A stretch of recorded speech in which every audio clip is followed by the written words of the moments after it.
Are there any particular stories of a victim that maybe sticks out to you that kind of just continues to push you and to drive you during difficult times? When they finally did, in quotations, find her, it was her dead body in the foothills of Las Vegas, and they only identified her because of her dental records. I think they said that she was 13 years old and 3 months pregnant. And that's the reality of the situation that's happening today to children all across America. And some of those parents will never, ever receive a phone call. They'll never find their child. So you went to University of Phoenix at such a young age. You could have gone to a traditional university. So many things that kind of just fell into place with that, and even for like my future plans. And so, I just trusted that feeling that I was supposed to go to University of Phoenix. And long story short, I went from, because I think it was close to like a $50,000 degree. Just through like miraculous circumstance after miraculous circumstance, I walked out debt free. Like, it was crazy.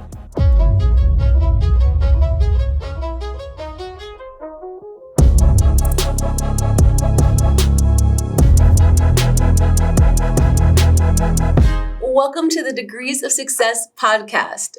My name is Frida Richards and I'm your host. And today we have an awesome guest. Today we have Kylie Glendenning. At just 19 years old, is an already accomplished advocate, a pageant winner, a podcaster, and she's just graduated with her bachelor's degree from University of Phoenix. She's deeply committed to combating the devastating issues of sexual exploitation and empowering survivors. Kylie is also the founder and host of the Freedom Project podcast, where she engages in critical conversations with experts and advocates in the field. Kylie, thank you so much for joining us. Yeah, thank you for having me. Of course. You know, your story is incredible and your drive is as well. So we want to jump right in and start talking about where it came from. Let's talk about your childhood. What was that like growing up? So growing up, I really had no experience with any kind of trafficking. My family had immigrated on my mom's side from Mexico. And unfortunately, out of, I think, 5 for 5 of all of my aunts had experienced sexual exploitation, both in Mexico and in the United States. And so growing up, that was something that I was in the midst of that environment, but I didn't even fully understand what that was or how it related to trafficking.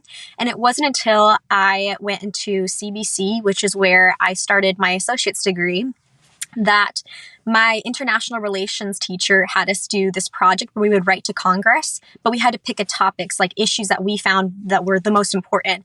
So I was looking on this list and I had saw one that said child sex trafficking, and I didn't know quite what that was. Like, at that point, all I thought of trafficking was like white vans and the movie Taken. And so I was like, well, let's research this. Let's see what there is to see about this. So that was like the iceberg, like the very tip of the iceberg. And when I learned about this, I had learned about how, unfortunately, it was a poverty issue in Cambodia where there were families living on less than like $2 a day. And what would happen is you had, let's say, like a household provider, like a father got sick with any kind of disease. If they couldn't afford to pay like a hospital bill, they would take out a loan that they could not afford that had really high interest rates. And so obviously they're living on less than $2 a day. They're never, ever going to pay that back. And so the interest would just keep spiking and spiking and spiking until loan sharks would come and they would start hassling these families. And they already have basically nothing. They're living in poverty. And what would happen a lot is they would say, well, what we can do instead is we'll take your little girl for 6 months, for a year. And they would traffic these young girls. They could be as young, they could be as young as very, very, very small children. We're talking infants, toddlers. You'd see some in 6 years old, 8 years old. There was a high prevalence of like suicide rates for these children because they just could not take the abuse that they were enduring. And so you are hearing about this, and I've never seen anything like this. I've never heard of anything like this. And it just really pierced my soul. I was like, what in the world? Like, what is this? And so I remember passionately writing, I think it was to Dan Newhouse. He was one of my representatives, and telling him, I was like, we need to put sanctions. We need to be advocating and helping these people. And that is very important. We definitely should have a focus on international trafficking and combating that. And at the time, Cambodia was like the largest hotspot for child sex trafficking in the world. People would travel to Cambodia to traffic children. And they call it sex tourism. They would go to different places to buy sex. So hearing about that, I still did not click. It didn't click in my brain that it doesn't just happen in Cambodia, because at that point, my mindset was, well, this is a third world country issue, and this is what we need to combat.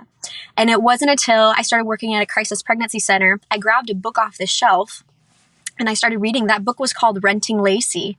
And when I started reading this book, it was talking about how the author was combating sex trafficking in America. And here's the crazy part. She was eating dinner at this restaurant and it said it overlooked the Columbia River. And I almost dropped the book because I live on the Columbia River. And I was like, there's no way she's talking about, like, this is my backyard. She's talking about the restaurants in the city that I grew up in. And I was thinking, there's no way that this is happening here. And the more I started researching, well, then I started looking up, well, sex trafficking in the Tri-Cities. And article after article after article kept popping up, like pastors, the fire chief, a superintendent. Like, there were lots of very high-ranking officials who were getting caught in sex stings or in watching child pornography or distributing it, soliciting sex.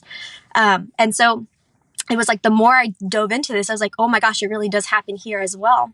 So at that point, I got plugged in with a ministry called Mere Ministries, and they did trafficking prevention and training. And this is where I started to recognize and respond to trafficking itself. So if I saw some red flags, like if I was going to a hotel and I saw multiple people without luggage, wearing very little clothing, or maybe they had lots of hotel keys, but there's only one person. Like, why are you staying in that many, hotel rooms? And just different things like that. Like, how to identify these signs. And not only that, but how to actually, we call it couch talk, couch questions. And so it's, how do you actually engage with somebody who you think may be trafficked in such a way where it doesn't feel like an interrogation and they shut down? So how do we actually reach and respond to these victims in such a way where they feel comfortable to disclose things to you, and then you can get them the help that they need? And so I've actually seen that there's a hand sign or something that typically that we should be looking out for, that people could be signaling so that we can alert authorities or do our best to try to help them. Is that true? So here's a really interesting thing to talk about that has to do with domestic violence. So I've actually gotten that question before. Yes and no.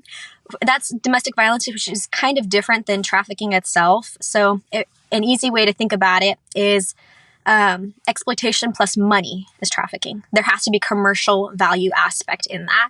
Most women and men, this is an issue that pertains to all genders and all races, social, economic backgrounds. But most people who are being trafficked don't actually know that they're being trafficked. And most people don't understand that. And so here's a really crazy thing. Traffickers, they're groomers. They are very manipulative. And if I can convince you that it's your choice to stay here while I'm using force, fraud, or coercion to actually make you stay there. So it's not really your choice, but I'm brainwashing you. I'm manipulating you into thinking that it is your choice.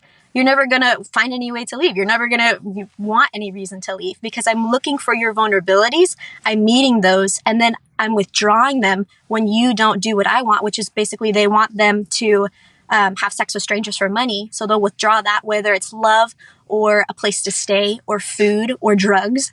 And then when you do what they want, then they give that back. So it's just like this cycle that goes on and on. So most people don't actually know that they're being trafficked, so they wouldn't give you a signal. And then they're also brainwashed to think that the police are bad, that they're going to get you arrested as a prostitute rather than helped and provided survivor services.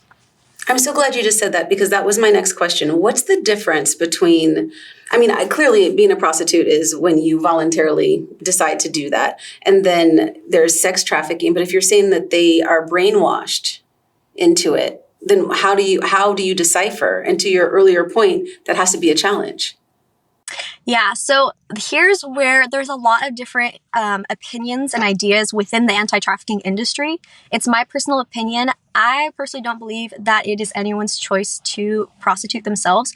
So this is where we get into their childhood. The majority of people who are in trafficking have been sexually exploited as a child.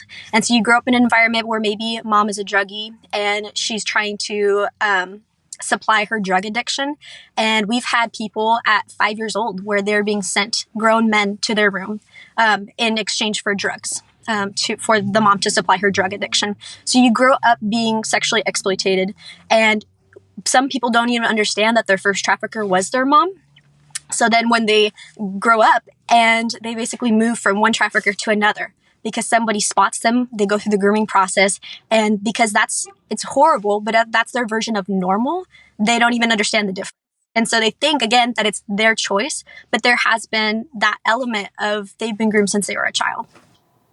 My goodness. So I want to take us back to you growing up and your family, because I heard you say that your aunts actually experienced something similar. Tell me more about that. So a lot of my aunts experienced just sexual exploitation. I wouldn't necessarily consider that trafficking because, again, there has to be that commercial aspect. That would be more under the category of domestic violence. But unfortunately, in different cultures, there are different standards, not for every single family, but it just depends on where you live and what the expectations are. So a lot of them were getting quotations like married at like 12 years old to people that were like 26, that were not the greatest, people. And so multiple of my aunts were having children by like 13 or 14. And essentially, basically, I think that they were sold, and there have been conversations, well, this person can provide for you, but at the end of the day, like, I live in America and that you're a child. You can't make those kinds of decisions, I think. No, absolutely not. I completely agree with you. Let me ask you this. Being that happened to your aunts at such a young age and you experienced it firsthand, is that where the passion and the drive comes from? Because even your job that you mentioned when you were reading the book, you were serving. Is that where your heart comes for serving? I think that I remember when I heard about it, because when I was growing up, it was very like hush hush. It was swept under the rug. And there was very much this mentality of whatever's happened to you in the past, like that's in the past. Like you just need to get over it. You just need to move on. Like, why are you bringing up things from the past? Why are you just trying to create drama? And so I actually didn't know about a lot of these things until I was older. But when I did find out, I just remember I was just so angry and I was hurt and disappointed. And I would go to bed like night after night and I would just kind of sit there and think, and I was like, well, why did nobody do anything about this? Like, why did nobody say anything about this?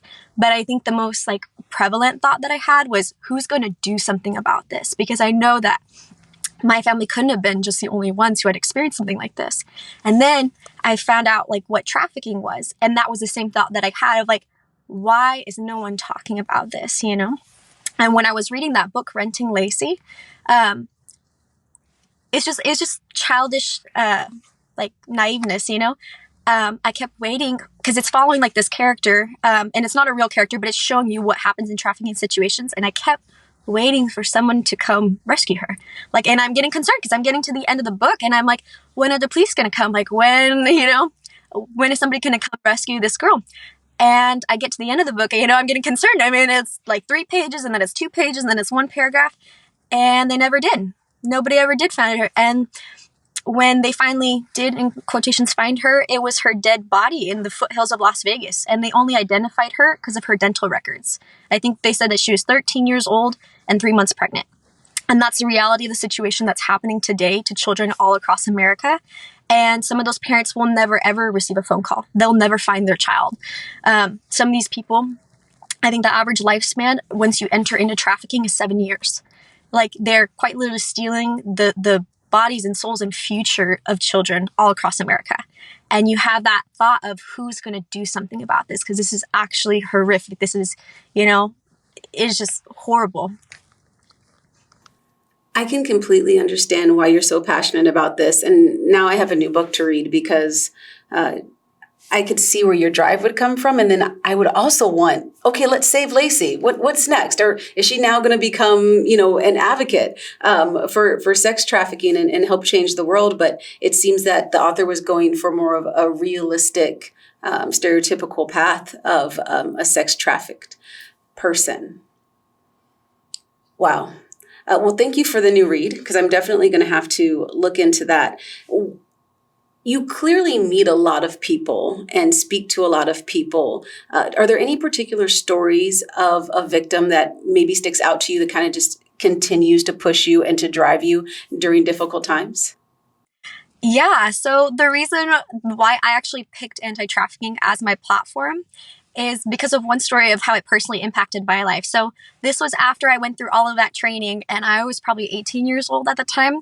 And I was thinking that, yeah, I mean, 18-year-olds, yeah, we can make a difference in the world, like for sure, we're the future. But I didn't actually understand like what kind of power people have simply by opening their mouth. And if you are willing to just speak, if you're willing to speak truth, then you can impact so many lives. You can set so many people free just if you are willing to stick your head up and move forward.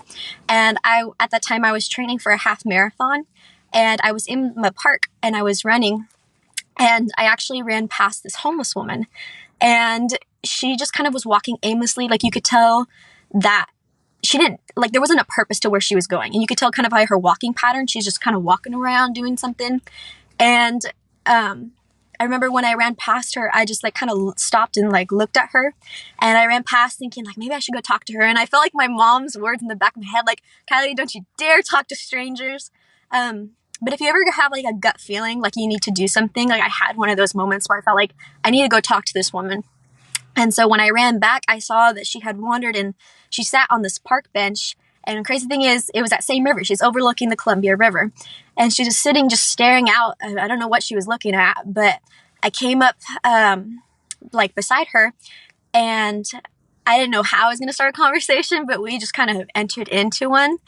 And at first I thought, well, maybe I'm going to help her with like housing, because she clearly was homeless, you know? And so I entered into this conversation with her, and you could definitely tell like she has a prior use of substance. And so that she had done drugs before. And the more I talked with her, I was thinking, flipping through resources in my head, because at the time I worked at a pregnancy center. So there's all these different resources that we would help, pregnant clients with and like outsource them to. So I'm flipping through like, different substance abuse places, different, homeless shelters that we have and homeless programs, until she made reference to In the Life. And that's a trafficking terminology. And I would never have known that unless I had taken that trafficking training course through Mere Ministries. And so at that point, everything in my brain just started to redirect, and I started going into that couch talk of how do I actually engage in a conversation with her to learn more about what's going on without her feeling like she's being interrogated. And so I started engaging couch talk and weeding through, and it definitely sounds like she had been doing survival sex trafficking, or that there was also a presence of a boyfriend who was trafficking her. And so into this conversation, I give her an example of a very, very common trafficking situation. I asked her, does this sound like something similar has happened to you? She's like, oh yeah, this is what happened. And so at that point I had asked her, and here's a very important thing, is if somebody is over 18, you cannot force them. I mean, really with a child either, but you can't force them to go anywhere they don't want to. You have to ask them, like, would you like me to do this? Would you like me to do that? Or call this place? Whereas if it's a child, like you're a mandated report, you have to call CPS. So I had asked her, I have some friends and they help girls who are in the life. And it was Mere Ministries. And I said, would you be okay if I called them and if they came? So I called her, and I had an advocate come meet this gal and go through their process. Because at that point, I wasn't fully like trauma informed, trauma trained on this kind of thing. And I like, there needs to be professionals who like step into this. And so they came and they helped this woman out. And it wasn't until later, probably like maybe a year and a half later, that when I started working for Mere Ministries, I actually found out what ended up happening to her. She was able to receive the support that she needed, and she is doing a lot better today. Excellent. And that was all because you were brave enough to listen to that voice in your head and stop and speak to her and to call the resources that you knew that were available. Yeah. And I think it was at that moment I realized that anybody can help somebody who's being trafficked. And I didn't really know a whole lot. I was just 18 years old. And so I was thinking, why aren't schools equipped with this? Why are all these places like equipped with this knowledge of how to identify these things and the tools and resources that they need to respond to this? That's an excellent question. And I say that because I was grabbing French fries for my son. This is about 2 months ago. I was grabbing French fries for him, and there was a young lady that was just sitting on the curb at the parking lot. So she was kind of in front of a parking space. And I was driving away, and that same voice you were talking about, Kylie, hit me in the back of the head. And I was like, but I'm on my way home, and I've got to do this and that. And it was a strong encouragement. Go back and check on her. And I went there, and I asked her from the window, like, are you okay? And then, she kind of just was like kindly waving me off. She was wearing a mask and and a hoodie, and you could tell that she was just very, very small. And there was a car behind her that had their lights on, which I thought was odd, because I wouldn't do that. Like, if there was a human being in front of me, I wouldn't like have my lights on. And so I thought that was odd.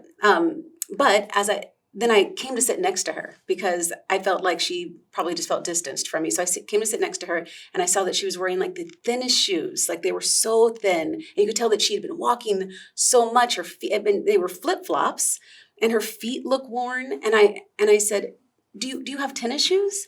And she was like, oh, these are fine. They're Michael Kors. I'll never forget that she said that. She said, these are fine. They're Michael Kors.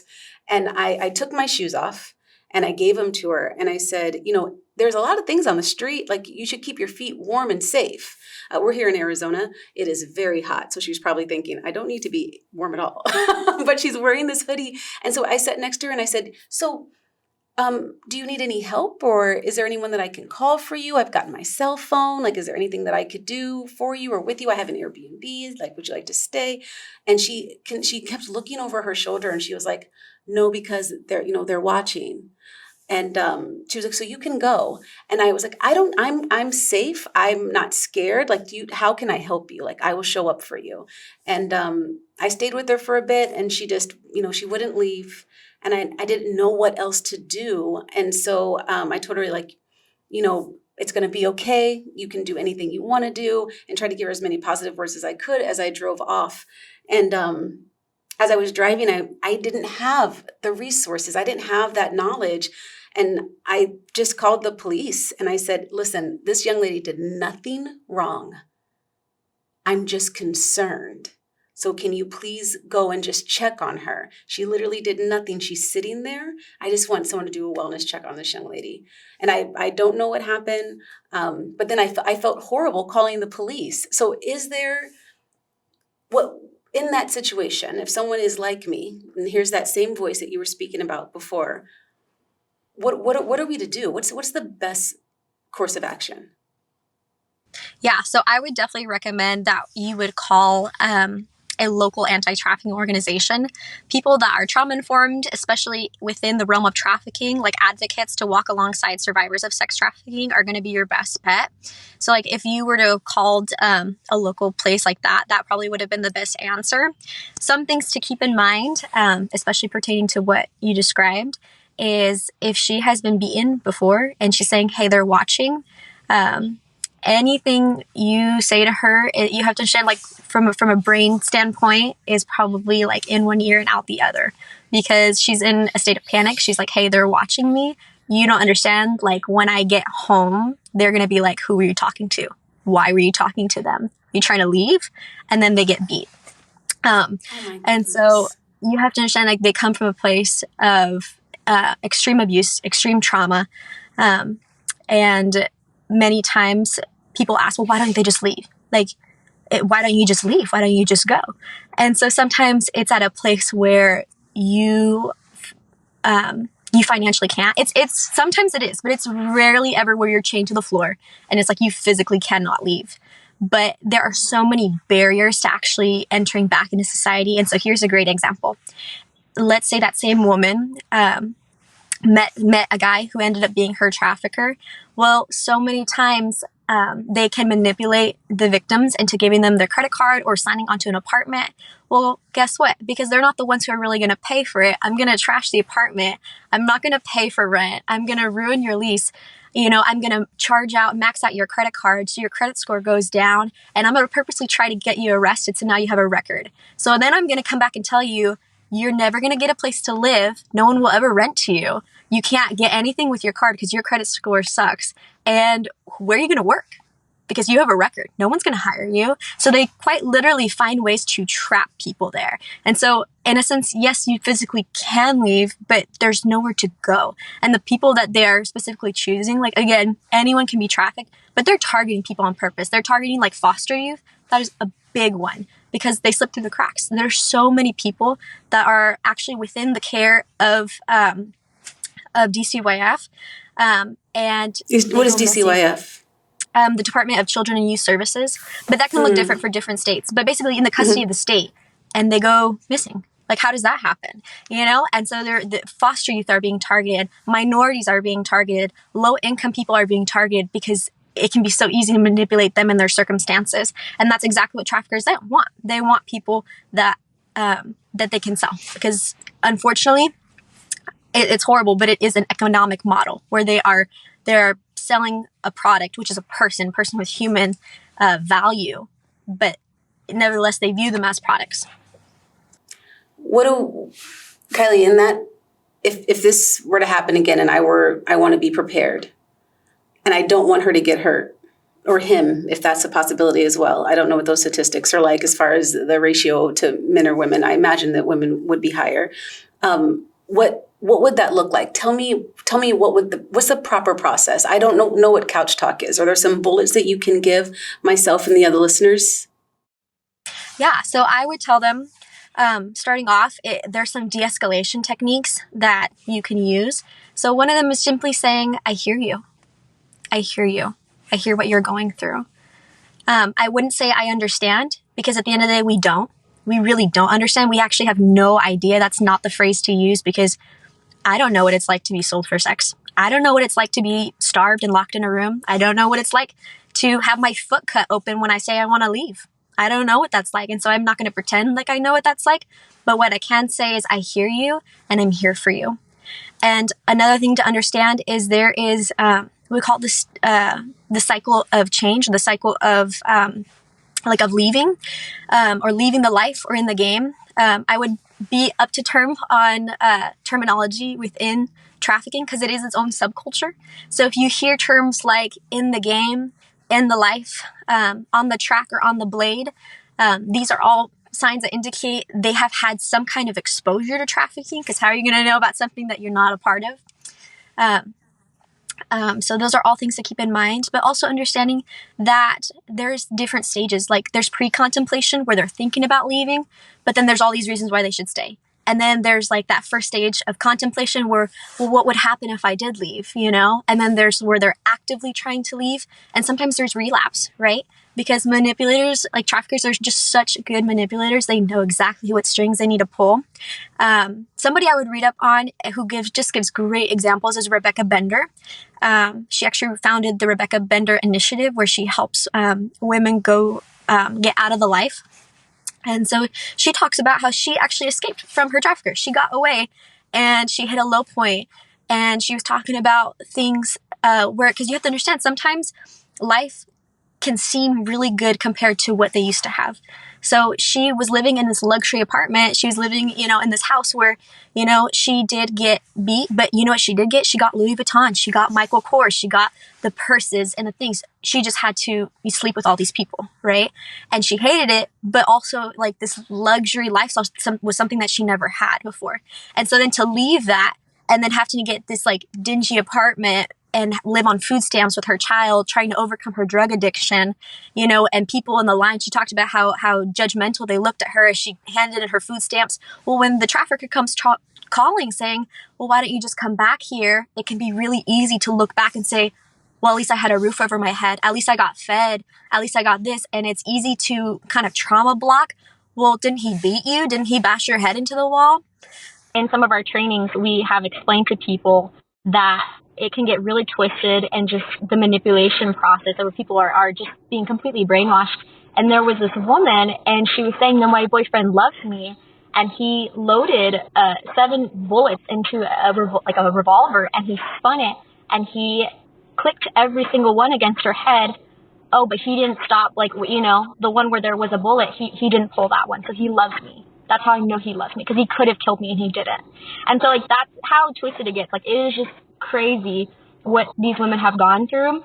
And it's just, yeah, it's insane what these women have gone through. But that's really how bad things can get. And I think when you go through so many of these traumatic experiences, it's there's just like there's trauma bonding that happens, and it can become so hard to leave because there's also that fear of the unknown.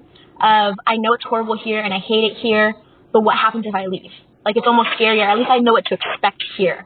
I know what the rules are here. But to go out, what if I can't? What if I don't make it? What if all these different things? Fear is keeping them still. I have to ask you, Kylie, one of the things that you and I have in common, or that we're both University of Phoenix students. I'm currently getting my doctorate, and you just graduated, and with your bachelor's, and are heading back with your master's. But what we don't have in common is, as I'm hearing these stories, I'm emotionally taken back. Like I am immediately affected by the stories that you're telling me, and I know that in your training, you must have learn to be able to cope, or to be able to listen, and to hear them, to be able to not react emotionally, but to be more helpful. Tell me about like your training, what that looks like as you continue to pursue your degrees. Like what does that look like on your path? And tell me about some of that training that actually gets you to not be as emotional as I am.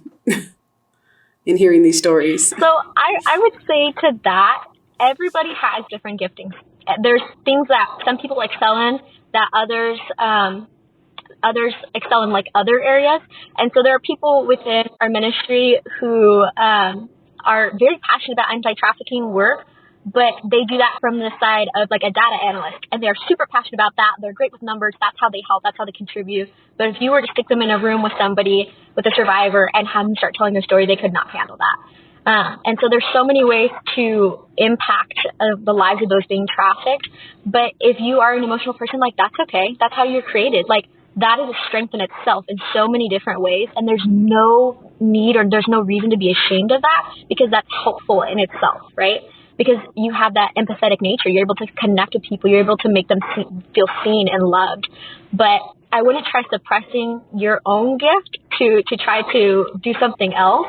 But I would find ways of how does that fit in? How does that plug in? Because everybody brings something different to the table. We just have to see how we're going to make this all fit, because it does. Some things to think about is there is vicarious trauma. There is that secondhand exposure where you can be traumatized just by hearing people and their experiences and what they've gone through. And it is heavy. It's a very emotional, heavy load. So it's figuring out how do we cope with this? How do we manage all the stress and all the things that come along with that? For me, I like running. I really like to run, and I'll just think. I'll process. One of the things that my boss says is that, so we are a Christian organization, so she says, pray for them as you go home, and it's like you mentally drop them off in your head. So let's say that you have a client and you're driving down the highway and you see a house. It's obviously not their house, but like mentally you're like, okay, I'm going to pray for, let's say Brian. I'm going to pray for Brian. I'm praying for him. And then mentally I've dropped him off. And when I get home, it's just me left in the car because I dropped off everybody. And when I come home to work, when I go to work tomorrow, I'll pick them back up. But when I come home, they're all dropped off. And I think it's also understanding, like personally, what I can take rest in is that, like God actually loves them more than I do. And that when I'm going to sleep, he's working behind the scenes and he's doing things that I don't even know about to help them. And that I am not their savior. I'm not the one who is the end all be all. I'm not the one who can fix everything. I can do my part to help, but I believe that there are powers higher than I am that are going to reach and respond to them, that are going to do, move those mountains and stuff. And so I just give my best, but I don't let people's like fates rest on me like, oh my gosh, I have to be the one to save them, because like I don't, and there's so much empowerment within themselves of that's their story, that's their fight. And when they walk through, like we look back and we don't say, oh, that was Kylie's success. We say, no, that was your success. Like you walked through that, you did that, you found freedom, you stepped into that. So there's that aspect as well. But I would say like finding things that help you de-stress, like however that's going to look like. And that self-care is super, super important. And I would actually consciously be looking up how to handle vicarious trauma. So for some people, they actually, who work in our ministry, they have therapists and they go to therapy and talk to their therapist about what's going on, and that helps them.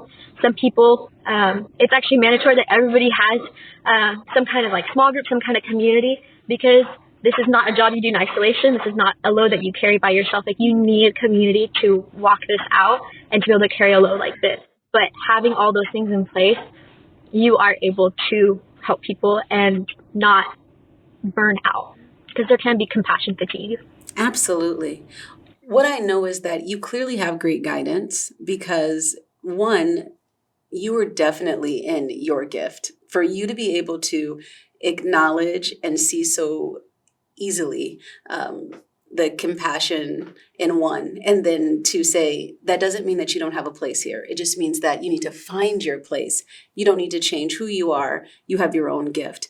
That in itself is a very powerful message. And I'm glad that you shared it. And I could see how, if you are one-on-one with one of these victims, how they can feel heard by speaking with you. And just because you have a very clear understanding and an open mind in regards to how one experience can be different from another. But yet we're all the same. We're all here having the same human experience and doing our very best. So I admire you for that. Excellent job stepping into your gift, knowing your gift and your power behind that, and encouraging others to accept theirs. I think that is fabulous. I do know that within accepting your gift, you said that you're currently at this ministry, and your boss is giving you some really great feedback as far as praying for people, letting it drop off, self-care, and you're running. And I heard you earlier say that you ran a 5K. Is that right? Marathon for my birthday. That's how did you do? I finished. And that's the goal, right? Finishing. That's awesome. Well, so I'm glad that you have a hobby as well. So tell me how you're balancing all of this. You've just finished your bachelor's, and I'd love to hear more about that journey, but you're also moving on to your master's degree. How are you balancing all of these things, processing what you're dealing with, your current job, your schooling? I imagine you have a life outside of all of this, friends, family.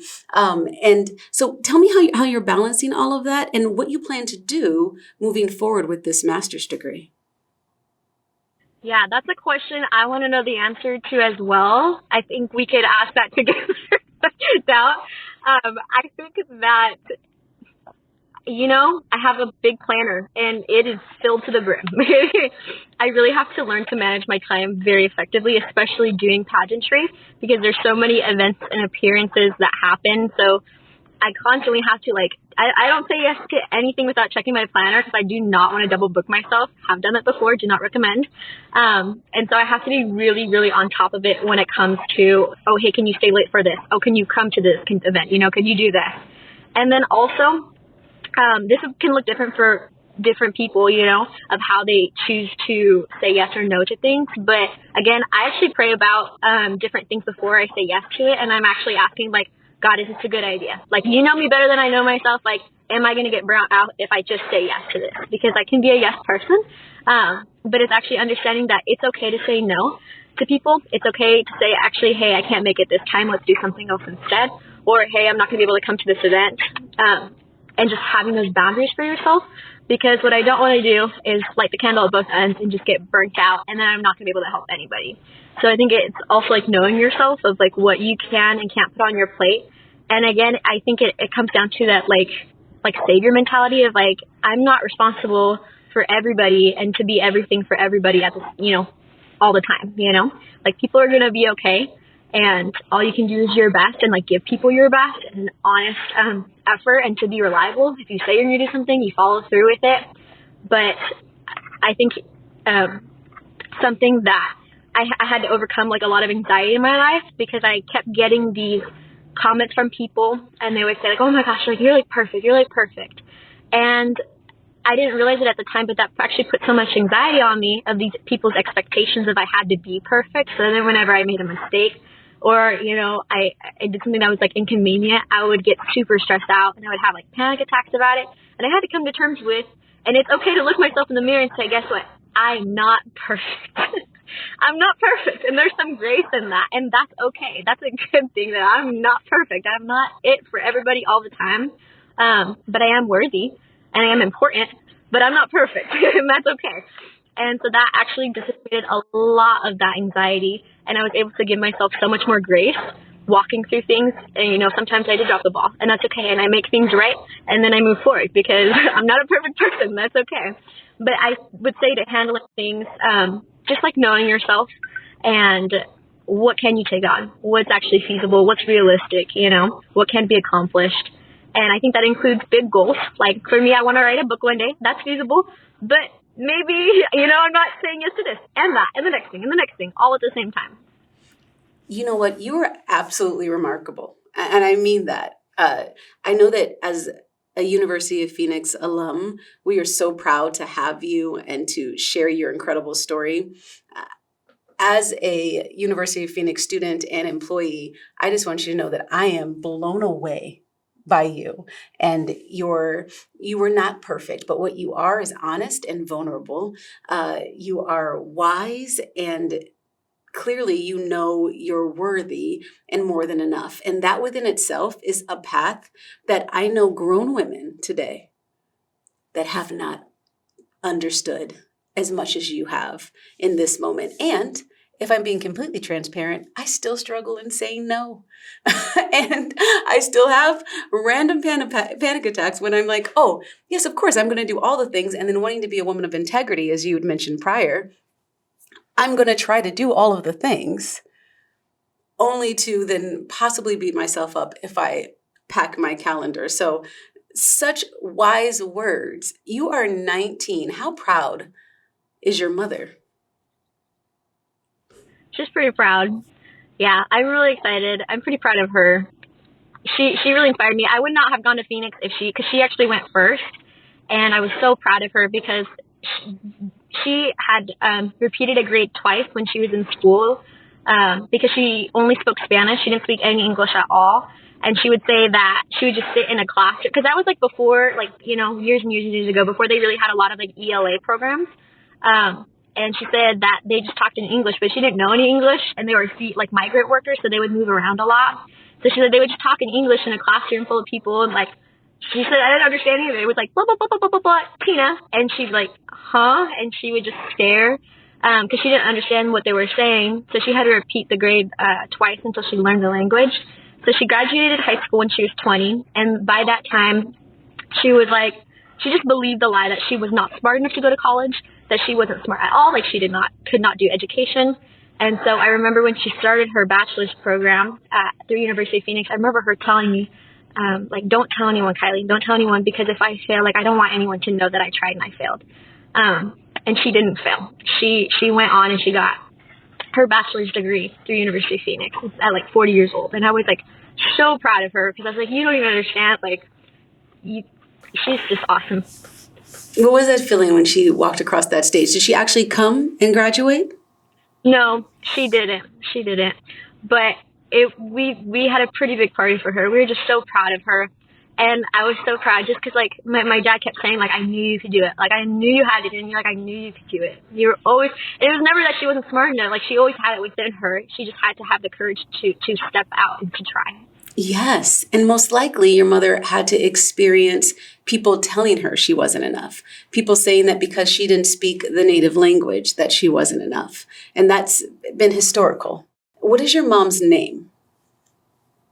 Her name is Christina, but she goes by Tina. It's pretty awesome because now she actually works at a school with low-income Hispanic students. So it kind of came full circle. It's pretty awesome. And she's pouring into them, ensuring that they don't feel the way that she felt when she was younger. So Tina, you said yes? Okay, I'm going to be sending Tina some University of Phoenix alumni stuff. Okay, so before you leave me, make sure that I get her sizes, and I'm going to spoil her to death because she deserves it. And she's created a wonderful daughter, and I definitely am so proud of her and all the things that she's done. So we want to celebrate her as well.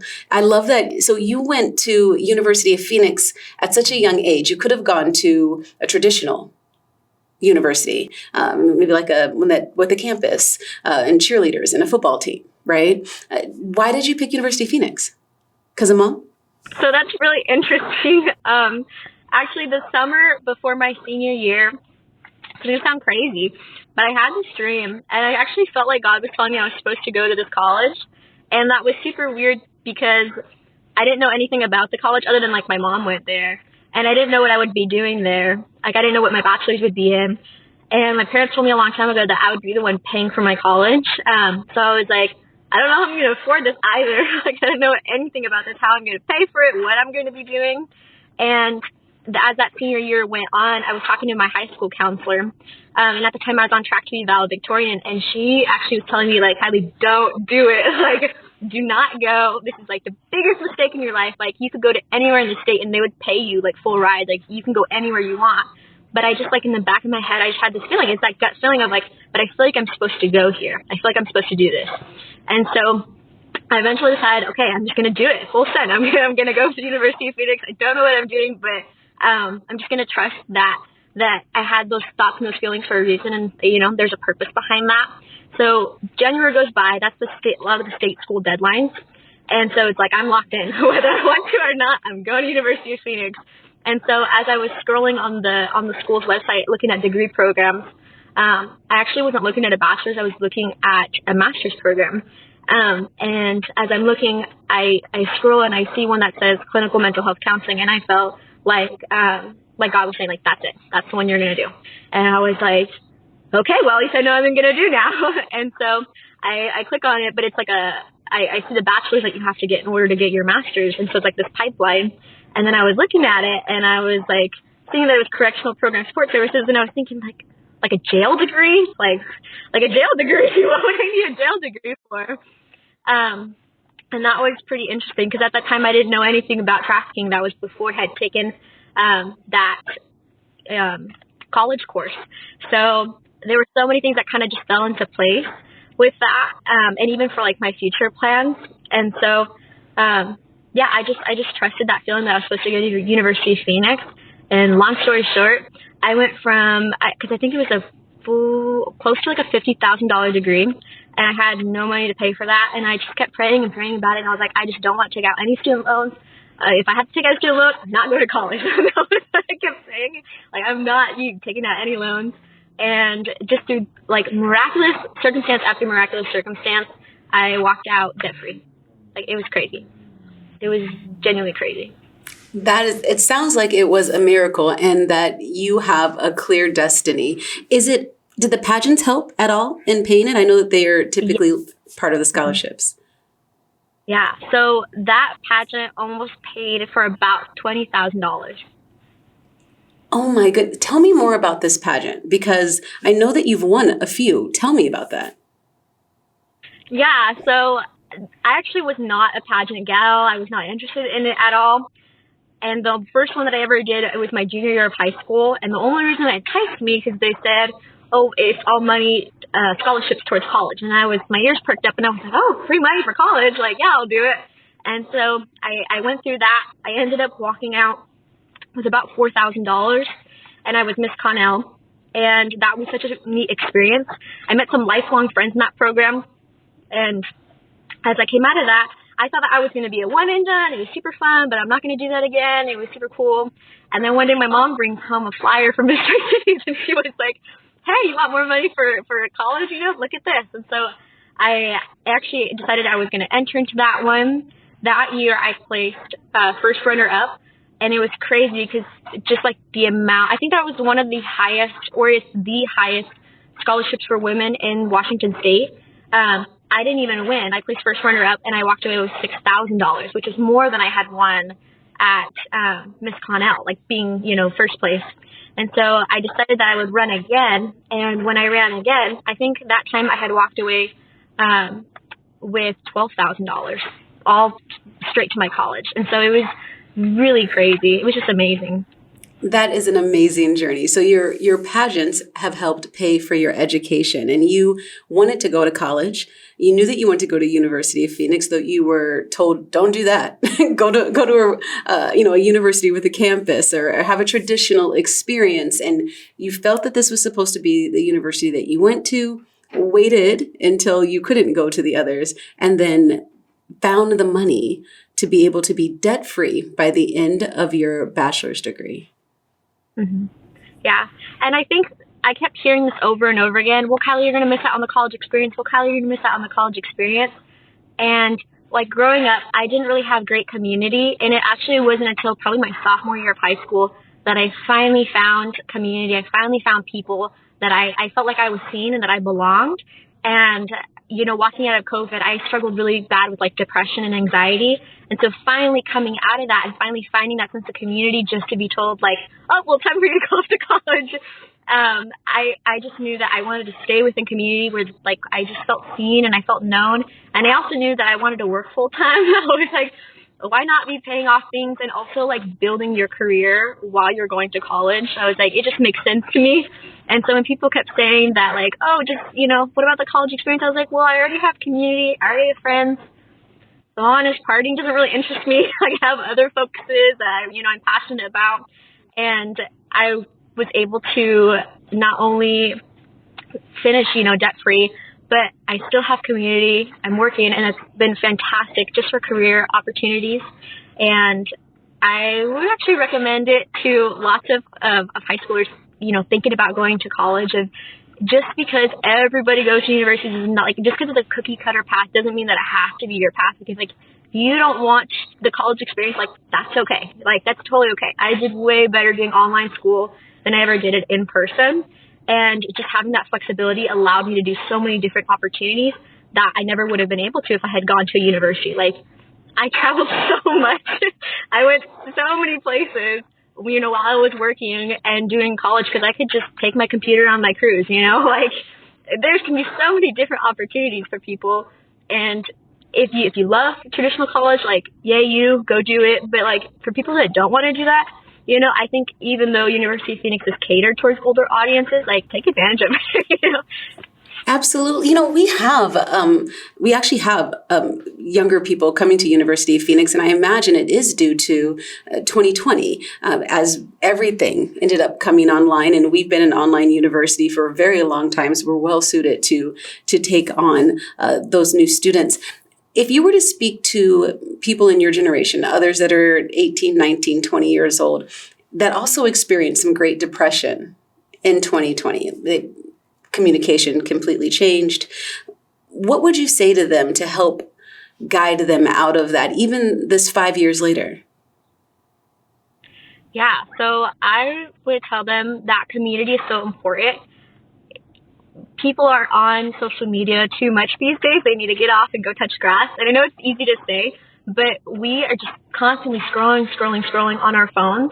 And we're never in community with people. We keep comparing our lives, like, oh, look where they went. They vacation here. Oh, she has a boyfriend. Oh, he has a boyfriend. Like all these things that are going on.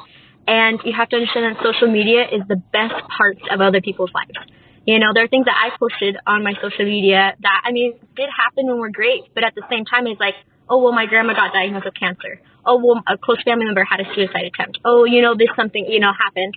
And all of those things can be true, but social media is only the best parts of somebody's life. And yet we have so many teenagers that are actually contemplating whether they should live because they keep comparing their lives to other people's, and they never are in community, so they feel isolated. They're just stuck in their rooms on their phone, scrolling through TikTok, scrolling through Instagram, feeling like they're alone, like nobody sees them, that nobody hears them.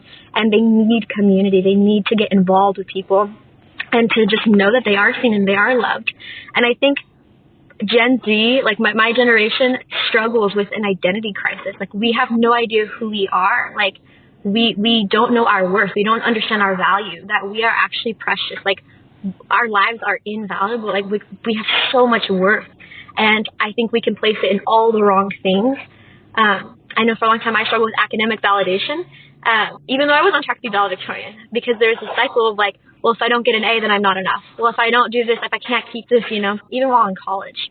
And so, like, putting your kind of your ducks in a row and understanding, no, actually, this is where your worth comes from. This is the foundation that you built your life on. That, no matter where you live or what kind of car you have, or, if you have the latest clothes or if you're on trend, like, your life has inherent value. Like, your life is worth something. You have a purpose in your life. Even if you can't see it, even if you don't understand what that is, that you have purpose. And getting in community with people and getting off your phone, go live in real life, go. How many people, I just joked to my friends about, we never see people in casts anymore. Nobody wears casts anymore because they're not outside.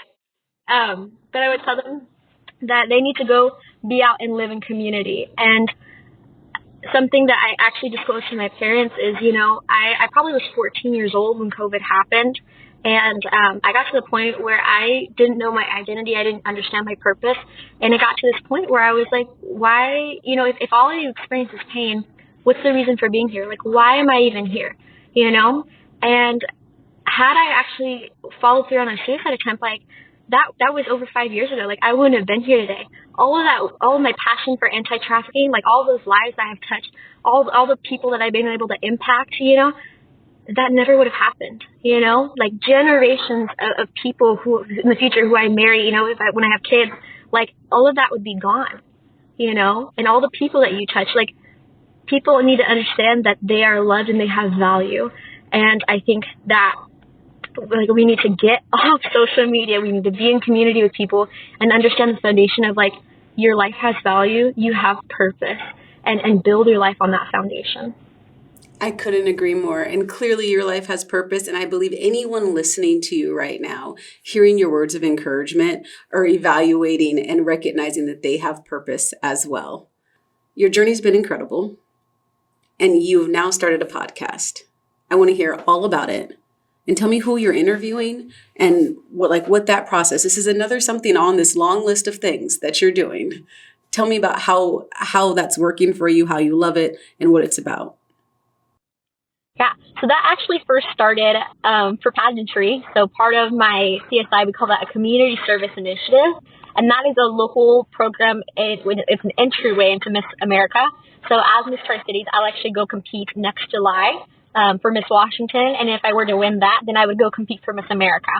So as part of that, I created this podcast just to spread awareness in my community, but it's had an even cooler and farther impact because you can go look at demographics and see like who's listening to you, where they're from. And I actually had people in Mexico listening to my podcast. So that was pretty interesting to even have people, across different nations be tuning in and listening. And it really covers the 3 prongs of ending trafficking. That's protection, prevention, and prosecution. I don't know if you've ever heard those terms, but those are we call that 3 prong. And so within my community service initiative, there are different elements that I'm trying to tackle. So one of those is just prevention. That starts with education. If you want to prevent trafficking, if you want to help people that are being trafficked, then they have to be educated, right? They have to know what actually is trafficking, right? And yes, it is the white vans in the movie Taken, but also it's the little girl who's going to school every day, right? And you wouldn't think that. You think that, well, they have to be transported. No, they don't. But, maybe one school year she's dressed normally as any kid would. And then the next year it's like the swing. It's like the shift in attitude and behavior. She went from like an A, B student to now she's failing. She's, D's and F's. She's falling asleep in class. Like, why are you sleeping in class? That should be a red flag indicator that maybe you're not sleeping enough through the night. Like, what's going on? And maybe it's her dress or the way that she's talking. She's talking differently now. Maybe she has multiple phones. She's secretive, right? She's not in community anymore. Like all the friends she used to hang out with, she's not hanging out with them anymore. And maybe she dresses either really provocatively now, where she didn't before, or it's that swing shift. She dresses very, very in baggy clothes, almost like she's trying to have the clothes swallow her or hide her. And so it's that kind of thing. Maybe she has the presence of an older boyfriend or a secretive relationship that she, doesn't want to tell anybody about. Or maybe her phone is dinging all the time and, she gets very stressed out. Like if you were to take her phone, she would have a meltdown because she has to have access to that phone, right? And so if you have a trafficker who's saying, hey, I'm going to pick you up after school and take you to X, Y, and Z, which does happen, like, we've had case after case of this happening. Traffickers will pick these people up from school, these children, take them to a place to be trafficked, and then drop them off. And this happens in our community, and it's just insane. And so it's like understanding that it happens here and how that looks like, and then how we can respond to that. I would say that anytime there is a social media app that has any kind of chat messaging system, you have access, to people possibly being trafficked. So here's some crazy ones. People have been trafficked through Pinterest. People have been trafficked through the Bible app. The Bible app. Yeah. Message through there, it's just insane. People are very crafty, they're very manipulative, and they just will do anything they can to get access to children. So it's that prevention aspect. You have to be educated on it, know what's happening, know what tactics that they're using. Social media is such a common one now, and the increase in trafficking children on social media platforms is just gone through the roof, because ever since COVID, everybody's online. So you just have more of that presence. And so my podcast really touches on different ways that we can combat it and educate the community so that they have the tools to go out and reach and respond. So I've had conversations with even our local mayor, talking about some of the controversies that have gone on in our community and what she's doing to combat it and how we can help people. I was so excited. Probably one of my favorite guests that I've ever had on my podcast was a law enforcement officer who used to work for ICAC, and that is Internet Crimes Against Children Task Force. And so he had just a wealth of information on how child trafficking happens in the Tri-Cities and how that links to online use, and we call it CSAM. That's child sexual abuse material, and how they identify that and they're able to prevent that.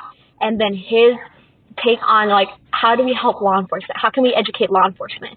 And I have to say, we have made such great progress from even 20 years ago, because 20 years ago, we would have arrested a child as a prostitute. We would have called them a child prostitute, arrested them, and then they had that stain on their record for the rest of their lives, And then you're just creating all these barriers to reentry, so they're never actually able to leave the life, And come now in 2024, I don't know if you know this, but in January 1st of 2024, our CW law in Washington changed, where a child can no longer be charged for prostitution, because we now recognize and understand that a child cannot consent to being sold for sex. They cannot consent to a commercial sex act. And then that opened up so many doors of opportunity for them to receive survivor services. And even in that, you're preventing generations of people being trafficked. Because unfortunately, a lot of times what happens is there's a person who gets trafficked, and then when they grow up and they have children, they'll traffic their children, and they'll grow up and their children will traffic their children through a whole bunch of different reasons, whether it's drug abuse and it just continues being passed down, or just circumstances of that's just kind of their life. They happen, and they think it's more normal. It's not, but for them, it's their version of normal. So we have made significant progress in that legislative aspect, and even looking forward to 2025 of getting that education into schools so that teachers are equipped to be able to reach and respond to this. So that has been really exciting. And so that's prosecution, right? And just protection of victims. I've talked with that and partnered with different local nonprofit agencies within the Tri-Cities to talk about ways that we can help. So I got to talk to a homeless, the executive director of a homeless teen shelter. That was really cool. And she was super trauma-informed, super knowledgeable about what's going on. And that just gave me a lot of hope just for the teens that she's assisting. And so that was really cool. And yeah, it's really just hitting that three-pronged model of what we can do to help combat trafficking. And there's a saying that we have at my work, and it's do what you love to fight what you hate. And that kind of comes back to different giftings. Everybody's different, and that's absolutely okay, and that's needed, right? Because we don't all want to be the same thing, because we need different outlets and different ways of helping and contributing. But if you do what you love, and maybe that is art therapy. You're great at art? Awesome. Come learn. We'll teach you, how to be trauma-informed. And then you can actually assist survivors, stepping with them into their rehabilitational journey and help them through art therapy, right? So they're actually engaging both sides of their brains. And so that then when they're able to open up on their trauma, it's not like it's this big scary monster that's coming out, right? And they're feeling overwhelmed because they're able to process that. And then we can actually go into the brain chemistry and the functions behind that. It's actually really cool. And so there's that. There's music therapy. There's actually counseling one-on-one. You love horses. We have equine therapy. That is really awesome, where people who love horses are able to do therapeutic programs with that. So really, there's something for everybody, and that podcast just really touches on how can you use your gifts to impact people. Well, you're using your gift on the microphone. You're using your gift while you're jogging, seeing random people and knowing, hey, I think that they could be part of the life. You're using your gift literally everywhere you go, and even here on this podcast, because one of the great things about University of Phoenix is we have an incredible community. The people I've had the opportunity to interview, they're servant leaders. They are kind, wise, and are doing incredible things in their field. And so not only do I know that those people who've been on the podcast and that will in the future, you can probably reach out to at the very end of this podcast. We'll ask you for your information to share with others as well.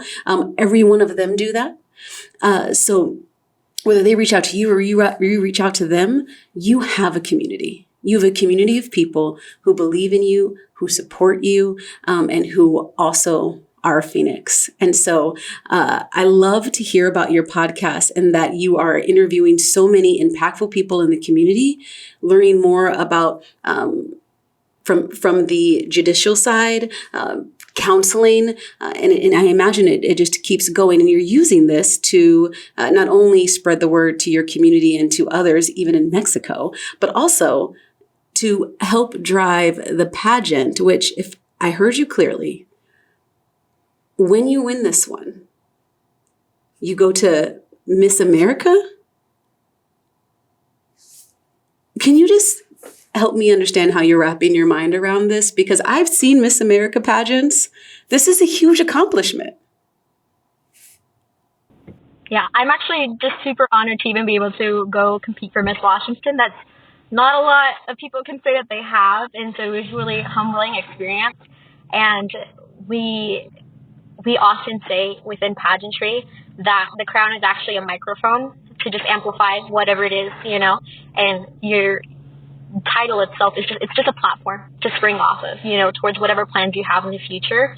And it's not just a year of makeup and waving to people, but it's your year of service, and you're actively working towards your goals of what you want to implement in your community and how you want to help share that with others. Yes. I actually know Miss Arizona.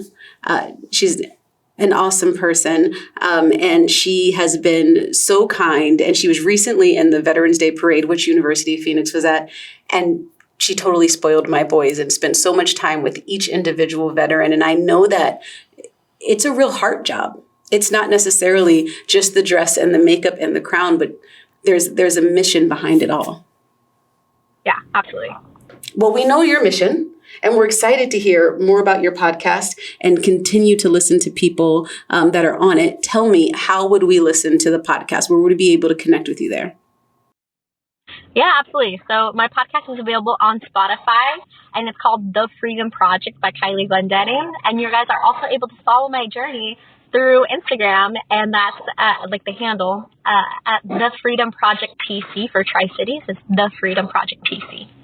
Well, I know that I'll be following, and many other of our listeners and followers will be as well, because who doesn't want to follow Kylie, the 19-year-old who is the podcaster, pageant winner, and going on to do other incredible things, and following her passion with saving people and giving back, and wanting to make sure that people know that they have worth and that their life has purpose. So, Kylie, I am overwhelmed by how incredible you are. Thank you so much for joining us and for sharing all of that information with us. Tell us what's next. What's next for Kylie? So this one's pretty out there.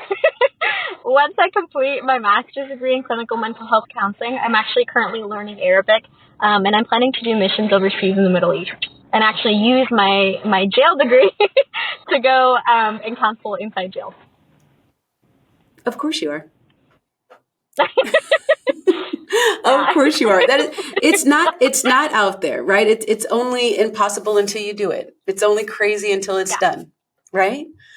And I know, Kylie, you'll get it done. So I will be following, as many of our other listeners and watchers will be, excited to see you finish more of your degrees and more of your missions, and see you grow in that capacity. Thank you so much for joining us. If you had any last words that you wanted to share with our listeners and viewers, what would that be?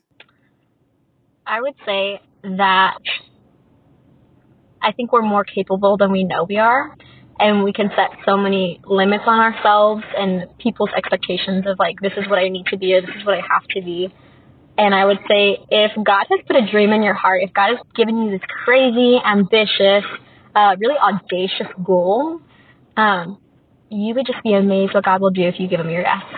If you just give it your yes and you just step forward and you're saying, I don't know what this is going to look like.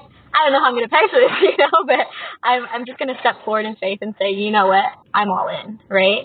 I think that some of the greatest leaders in this world have just given their yes and stepped forward in that faith, and been able to impact so many people's lives. And understanding that I mean, truly, I don't think I'm a super special person. I don't think that I'm overly important. I just think that I have a desire. I want to see people free. And I think that's the purpose of the Freedom Project. It pertains to sex trafficking, but I want to see more than that. I want to see people free from depression. I want to see them free from anxiety, from suicide, I want to see them free from trafficking, from, substance abuse. And that can look in so many different ways, but it starts with you stepping forward and opening your mouth, right? And if you're willing to just step forward and be that change, then you can impact so many people's lives. And I know on my Instagram, a common phrase you'll hear over and over, it says, we are the next generation, we are the change, And so I think that can apply to every person. Yes, it can. You heard it here straight from Kylie. Be the change and say yes. Find out what your dream and your passion is. And you can see here clearly, Kylie did. She's following that passion. She will continue to do that. And we will continue to follow your journey. Thank you, Kylie, so much for sharing all of your knowledge with us. We're looking forward to seeing what's coming up here in the future. So we are going to jump in to rapid fire questions. So the goal of rapid fire questions are to answer these as quickly as possible. Okay, so there's a battle between all of the guests. Let's see, by the end of this season, who can answer all of these questions as quickly as possible. So we have 10. Are you ready? Yep, I'm ready. Okay. Early bird or night owl? Early bird. Favorite book of all time? The Bible. Go-to karaoke song? Ah! Oh, I know. I'll Make a Man of You by Mulan. Biggest pet peeve? Oh, leaving wet towels on the bed. If you had a superpower, what would it be? Catching books and being able to absorb all the knowledge. You just go to the library. Something you're surprisingly good at? Writing. Favorite way to de-stress? Running. Most used emoji? The two hearts with the swirl around them. Dream vacation spot? I really want to go to Thailand. And last one, if you had dinner with some historical figure, who would it be? Oh my gosh, I've been waiting for this question. I would love to go because I'm going to see Jesus one day. So, I'm already going to see him. So we got to pick somebody else. So I'm going to pick Harriet Tubman because she's an abolitionist, a modern day abolitionist. I want to hear about her story, what it was like, helping the Underground Railroad.